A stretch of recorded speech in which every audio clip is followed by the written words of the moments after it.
हिमालय की बर्फीली चोटियों के बीच स्थित केदारनाथ मंदिर केवल एक धार्मिक स्थान नहीं, बल्कि एक ऐसा जीवंत रहस्य है जिसने सदियों से मानवता को चकित और मोहित किया है। कहा जाता है कि जब कोई भक्त केदारनाथ के दरवाजों तक पहुंचता है तो उसे ऐसा महसूस होता है मानो वह किसी और ही लोक में प्रवेश कर चुका हो। चारों ओर फैली ऊंची ऊंची पर्वतमालाएं, मंदाकिनी नदी की कलकल ध्वनि और बर्फ से ढकी घाटियां मिलकर ऐसा वातावरण बनाती हैं जिसमें हर कोई अदृश्य शक्ति की उपस्थिति को अनुभव करता है। लेकिन असली प्रश्न यही है कि आखिरकार इस मंदिर का रहस्य क्या है? क्यों यह मंदिर सदियों से अडिग खड़ा है और क्यों यह इतना दिव्य माना जाता है? पौराणिक कथाओं के अनुसार महाभारत युद्ध के बाद पांडव अपने ही कुल का संहार करने के कारण पाप मुक्ति की खोज में निकले। उन्होंने भगवान शिव की शरण ली, किंतु शिव उनके कर्मों से अप्रसन्न होकर हिमालय की इन दुर्गम घाटियों में बैल का रूप धारण कर छिप गए। भीम ने उस बैल की पूंछ पकड़ ली और तभी वह धरती में समा गया। बैल का पृष्ठभाग केदारनाथ में प्रकट हुआ, जबकि अन्य अंग पंचकेदार के रूप में विभिन्न स्थानों पर प्रकट हुए। इस प्रकार केदारनाथ केवल एक मंदिर नहीं, बल्कि स्वयं महादेव के दिव्य रूप का प्रतीक बन गया। आज भी गर्भगृह में स्थित शिवलिंग को स्पर्श करते ही श्रद्धालु बताते हैं कि उन्हें भीतर से अद्भुत ऊर्जा का अनुभव होता है, मानो उनकी सारी थकान, तनाव और पीड़ा तुरंत समाप्त हो गई हो। यह अनुभव किसी साधारण पत्थर से संभव नहीं, बल्कि किसी अलौकिक शक्ति से ही संभव हो सकता है। इतिहास की ओर देखें तो माना जाता है कि 8वीं शताब्दी में आदि गुरु शंकराचार्य ने इस मंदिर का पुनर्निर्माण करवाया।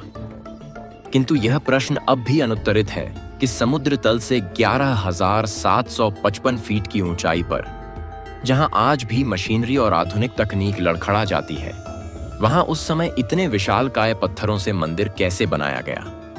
मंदिर की दीवारें 6 फीट मोटी हैं और बिना किसी सीमेंट या गारे के इंटरलॉकिंग तकनीक से रखे गए पत्थर आज भी मजबूती से टिके हैं।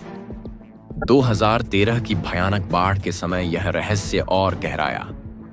जब पूरा केदार घाटी क्षेत्र तबाह हो गया, गांव, बाजार, धर्मशालाएं, होटल सब कुछ बह गई, हजारों लोग मारे गए। किंतु जब विनाश थमा तो यह देखा गया कि मंदिर पूरी तरह सुरक्षित खड़ा था।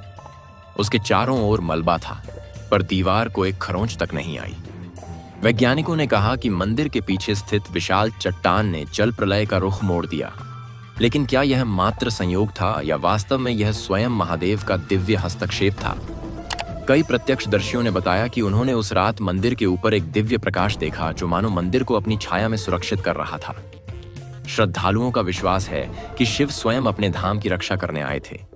यदि हम मंदिर की स्थिति और भौगोलिक पहलुओं की बात करें तो यह स्थान भी किसी रहस्य से कम नहीं। इतनी ऊंचाई पर जहां सामान्य व्यक्ति को सांस लेने में कठिनाई होती है, वहां भक्त कहते हैं कि मंदिर प्रांगण में खड़े होकर उन्हें कभी ऑक्सीजन की कमी महसूस नहीं होती। कई वैज्ञानिक अध्ययनों में पाया गया कि यहाँ पृथ्वी की चुंबकीय ऊर्जा अत्यधिक है। शायद यही कारण है कि यहाँ ध्यान करने वाले साधक अक्सर अलौकिक अनुभव करते हैं। मंदिर की दीवारों पर बने शिलालेख आज तक पूरी तरह पढ़े नहीं जा सके। कई विद्वानों का अनुमान है कि इनमें भविष्य और कलयुग के अंत से जुड़े रहस्य छिपे हो सकते हैं। यह कल्पना भी रहस्य को और गहराई देती है। केदारनाथ की यात्रा भी अपने आप में एक रहस्य है।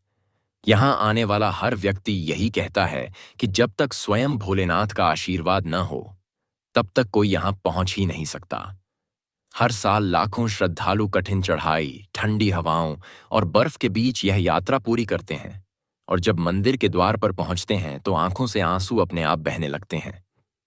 इस मंदिर के बारे में एक और रहस्य यह भी है कि जब शीत ऋतु में यहां बर्फ से सब कुछ ढक जाता है तो मंदिर के कपाट बंद कर दिए जाते हैं और बाबा की पूजा ऊखीमठ में होती है।